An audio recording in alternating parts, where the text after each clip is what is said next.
Hi guys, what is up? I hope everyone is doing great. This is the final episode, the final video on my sort of monthly wrap-up that I've been doing every single month of 2021. I started it at the beginning of the year and, here we are, 12 episodes, 12 months later. And that's, of course, thanks to you guys. So thank you very much for, of course, tuning into this series if you have been. It's really sort of helped me get into some sort of schedule of posting at least one of these every single month. And I think, of course, it is just a great opportunity to talk about some of the movies and some of the TV shows that wouldn't necessarily get their own video on the channel. So once again, thank you for tuning in if you have been. This is something that I'm definitely going to continue in 2022. So I look forward to more monthly catch-ups. But for now, guys, without further ado, let's get on into everything that I watched in the month of December. So guys, 24 entries in the month of December 2021. Basically rookie numbers at this point. I normally do quite a bit more than that, but of course December is usually the busiest month for not just myself, but I'm sure many of you. So 24 is not too bad, I'd say. But anyways, on the 1st of December, I kicked December off with an absolute banger of a film, Home Sweet Home Alone. There's nothing that gets you in the Christmas spirit more than a great Christmas film, of which Home Sweet Home Alone is not. It is not a great Christmas film, and is just not a great film, as you can see reflected by my rating. I thought this was a horrendous film, call it that. I don't really know what I was expecting. I didn't expect it to be great, but I just did not really have much enjoyment out of this. Basically, most of the Home Alone sequels have been utter just shit, but this might be the worst of them as far as I've seen. You can really see that, they're trying to milk every bit of nostalgia from the first two films, from Macaulay Culkin's films, but it just does not translate well.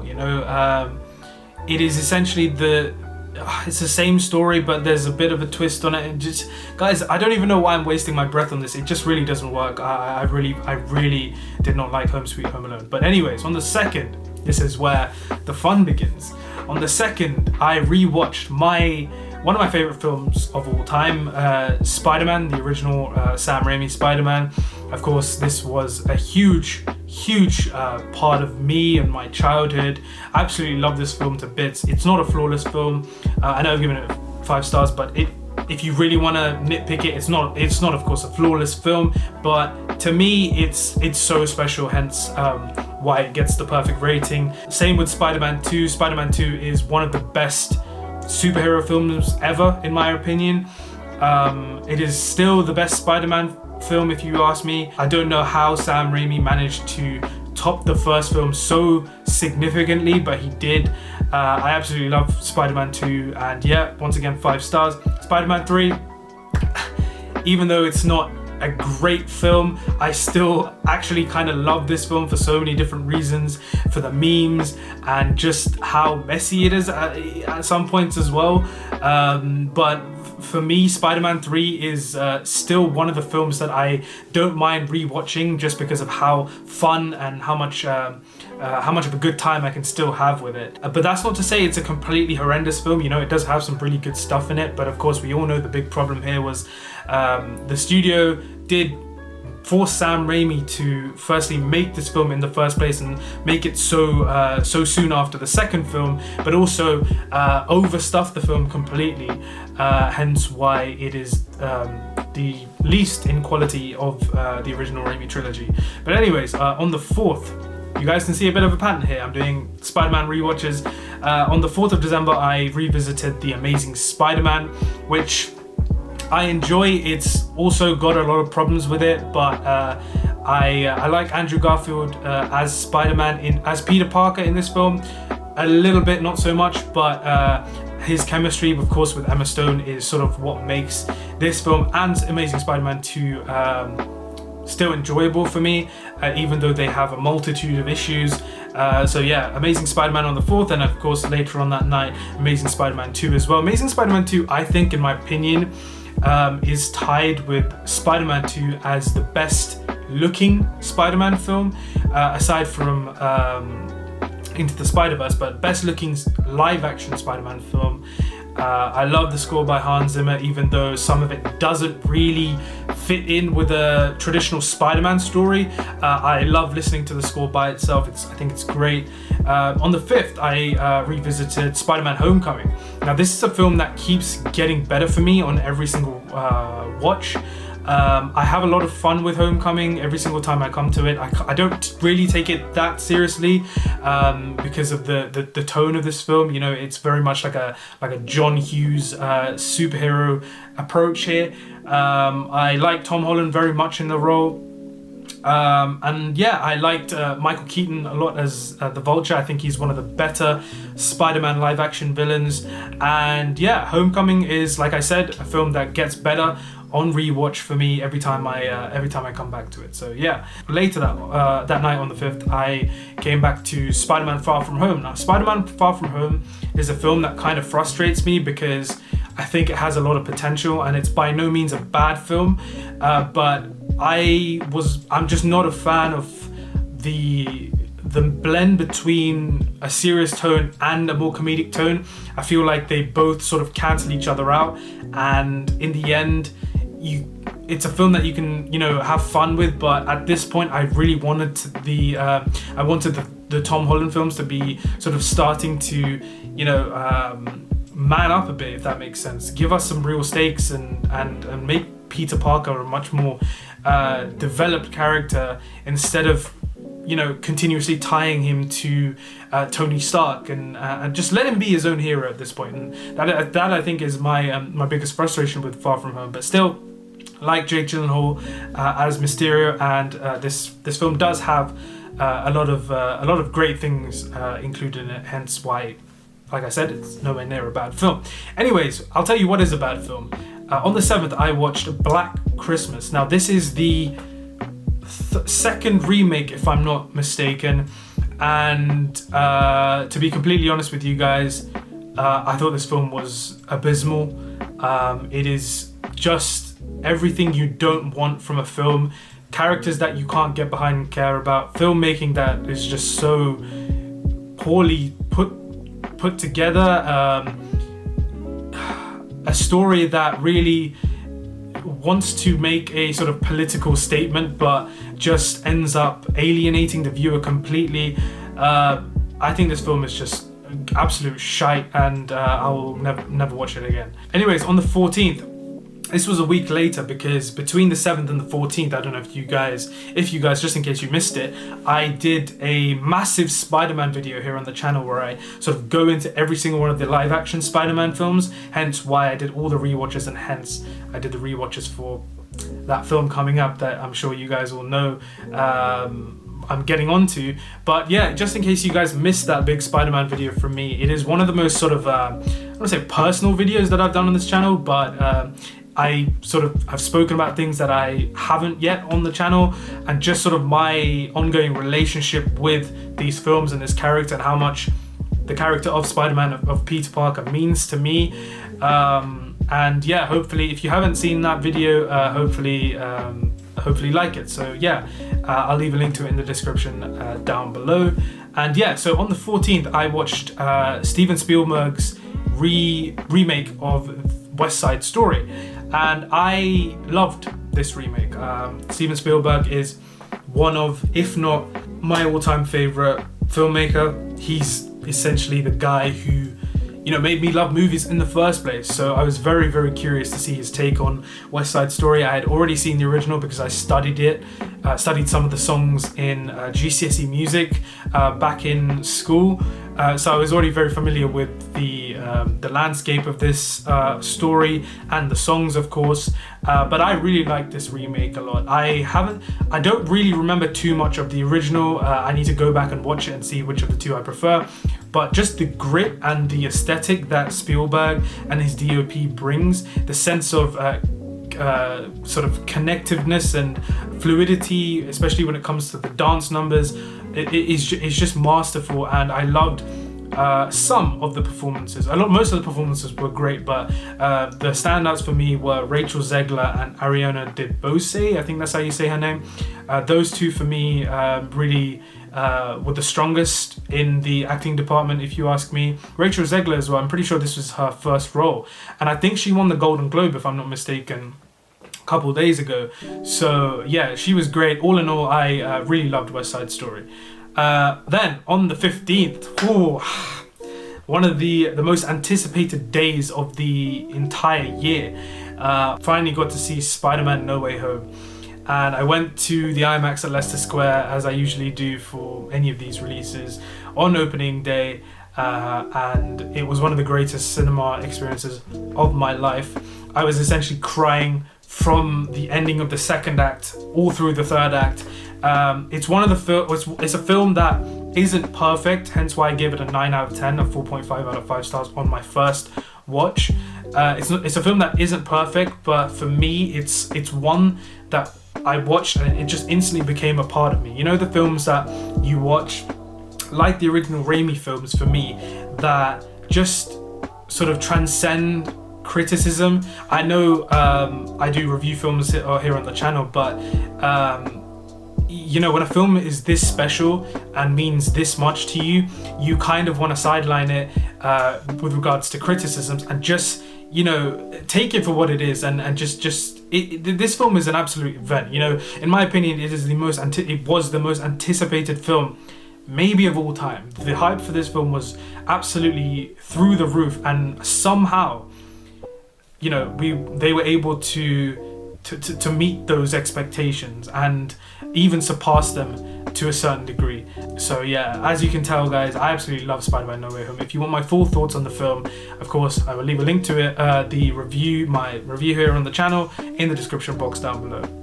So 15th and 17th, Spider-Man No Way Home. Then on the 19th, I rewatched The Matrix, masterpiece, changed action films, action sci-fi forever. This is, of course, the Wachowskis' great masterpiece. From here on out, it's pretty much downhill. On the 20th, Spider-Man No Way Home again. On the 23rd, The Matrix Reloaded. I think this film is okay. Some of the action sequences are entertaining. The story isn't too great in my opinion. But like I said, since the first film, it's all downhill. Revolutions, not great at all.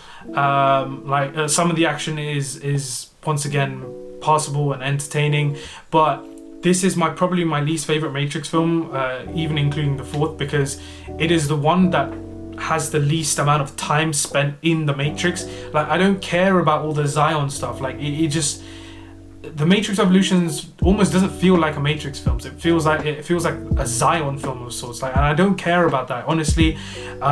Just the direction of that whole film and where the story went, I just wasn't a big fan of. What I will say is, I love Hugo Weaving in these films.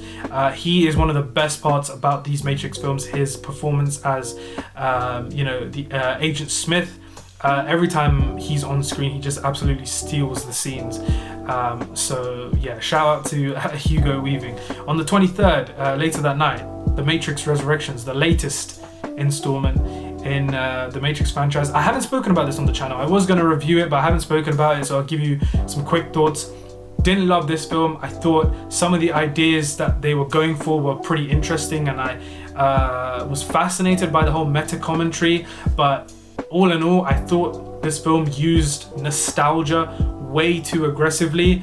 Like, half of the film was basically flashbacks from the original trilogy, and I wanted some sort of reignition of the Matrix story in the world, but in the end, I don't really know what this film is. You know, its ideas are all over the place. Keanu, it's great seeing him back as Neo, but of course, the way the action is filmed here, you know, you can tell that he obviously isn't able to do as many grand of stunt work as he used to.